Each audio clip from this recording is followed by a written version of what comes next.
Hi guys, today I will be doing a video about my hometown Cottontree, and I will be interviewing my neighbor Mr. Felix Davis. So Mr. Felix Davis, can you tell us a little about yourself and how long you have been living here? Well, actually, I'm a humble person. I work in several areas. I'm a career. I'm a private investigator. I've been residing in this village approximately 20 years. And I normally take part in a lot of this community work, especially on the education level, giving advice to the people, any problems, domestic issue, welfare issue, or anything concerning what bothers them. I always believe that education builds character, and I always want the youths grow the right way and adopt a formal education. So at the end of the day, it will benefit them where the future lies. Can you tell us a little bit about this area, its population, and some landmarks around?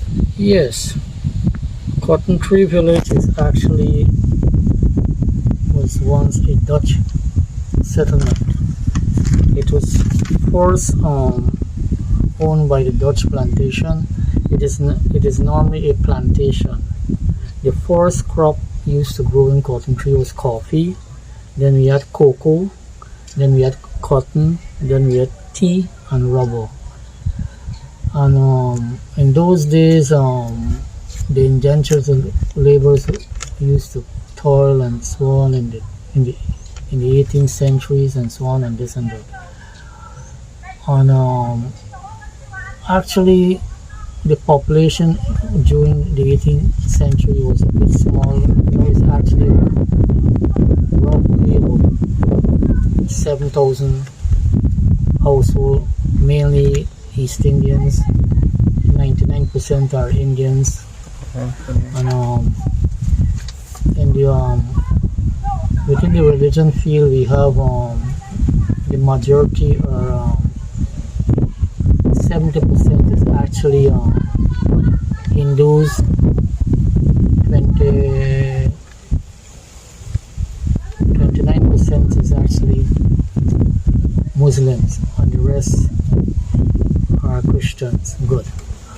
One of the things in Cottontree, what I observe, they have 2 mosques, 1 Hindu temple, 5 Christian churches, and 3 and 7 Mahakali temples. Schools, we have 1 primary school and 2 nursery school. I call it 2 nursery school. Actually, Cottontree stretches from the Borby's Bridge coming way down to Rodney Dam. Wow. Right? And some of the landmarks you have in Cottontree is we have Ali's Bakery. It was one of the oldest bakery in Cottontree. They had a bakery before, but they'll be demolished.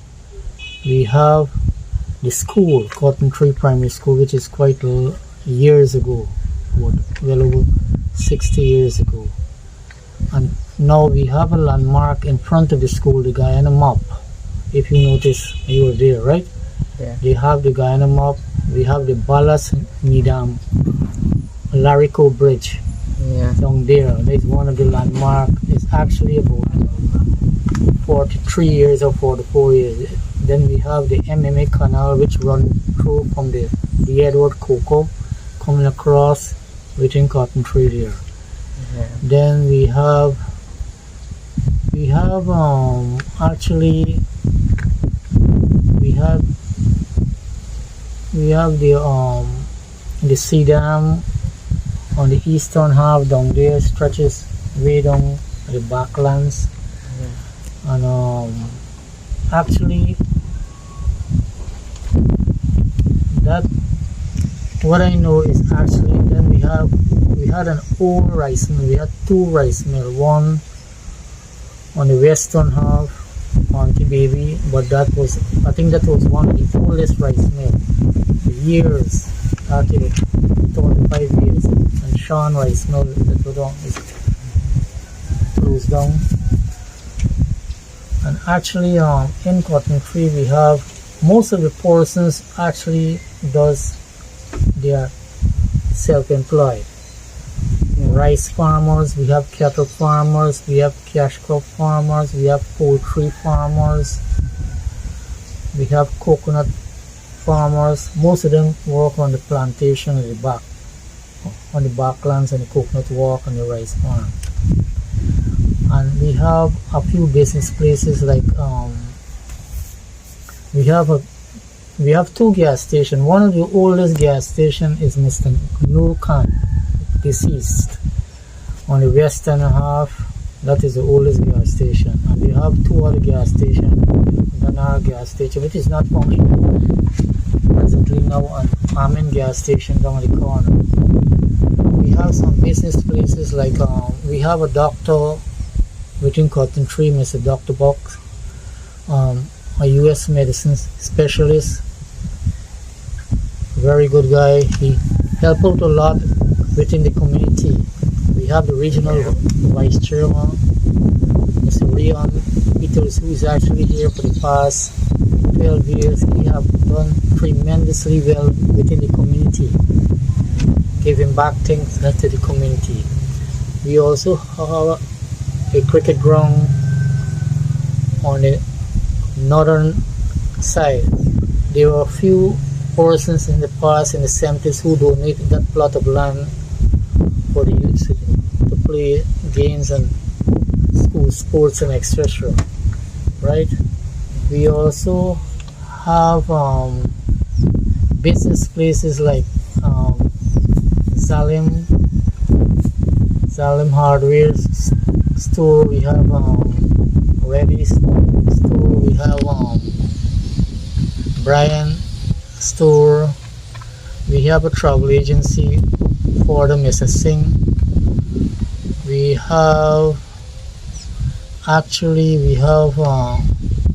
Mrs. Shandika Senior Ryan, who have given tremendous help to this village. Also Mr. Reddy, Mrs. Zalim, and many more other businessmen who did extremely well to uplive.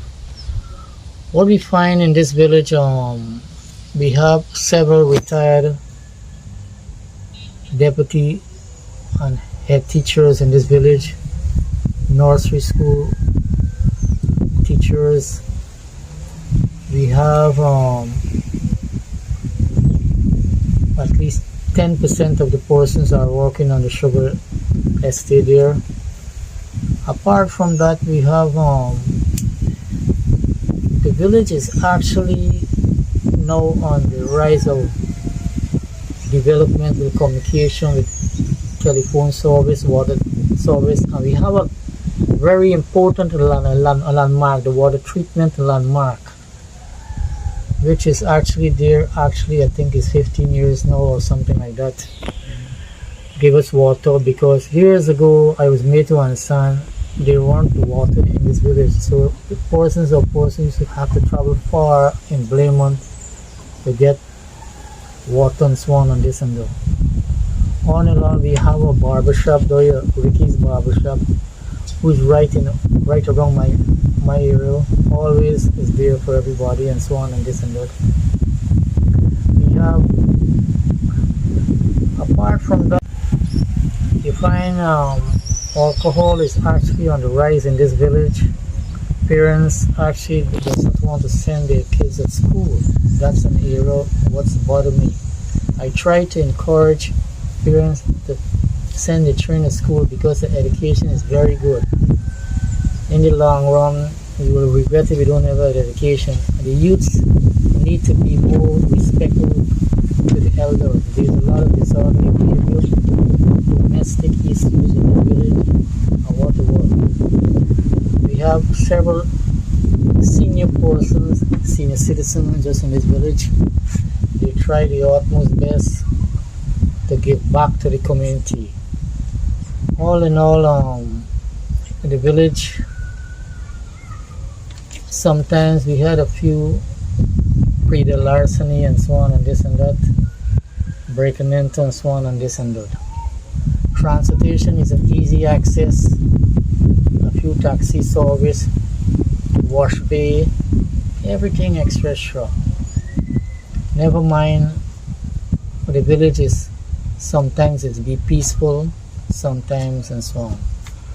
But there is a tendency of the music always disturbing the sick, the elderly, and the educators who normally they have to go to work in the morning. And that most of the person normally wakes up very early, attend to the farm, the poultry. We have,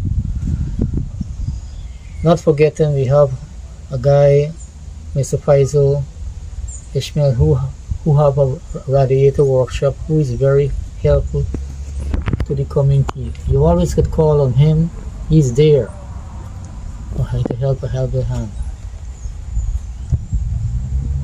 And actually, that's a few landmark. I can't recall there's any more landmark because the main objective, the school, we have the Ghana map in front there, old building like the churches and so on.